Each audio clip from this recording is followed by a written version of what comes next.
Good morning. Today we are going to explain Lesson 3, Unit 2, Radioactivity and Nuclear Energy. بصوا, we knew that any nucleus has positive protons and neutral neutrons, right? Number of positive protons and number of neutral neutrons. And each atom has a specific number of protons. So sodium, for example, has 11 protons, magnesium has 12, aluminum has 13. So each element has a specific number of positive protons and revolve around it the same number of negative electrons. So here we have two opposite forces in the nucleus. Repulsion forces between the positive protons علشان كل البروتونز اللي inside the nucleus are positive. So بما ان كلهم positive يبقى الفورس اللي بينهم repulsion forces بيبعدوا عن بعض. And there is a nuclear binding force to bind the nucleus component together. عشان يخلي كل الكومبوننتس اللي جوه النيوكليوس دي bind together, there is a force called nuclear binding force.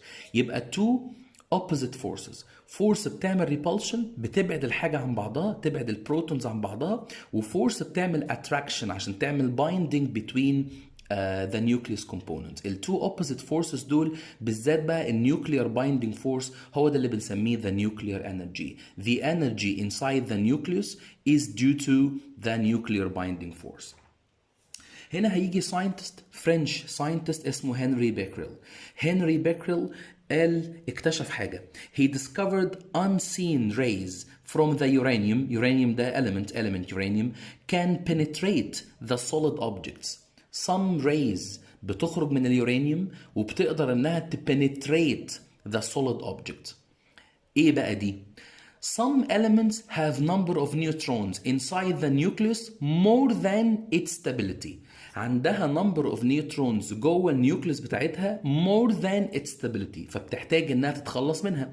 فبتتخلص منها على شكل rays. والrays دي اللي بتخرج unseen rays can penetrate solid objects.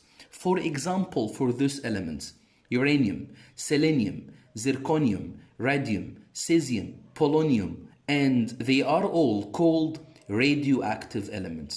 Radioactive elements. يبقى يعني ايه كلمة radioactive elements؟ دول elements that have number of neutrons in the nucleus more than their stability فاضطروا يتخلصوا منها على شكل rays. هم دول اللي اسمهم radioactive elements.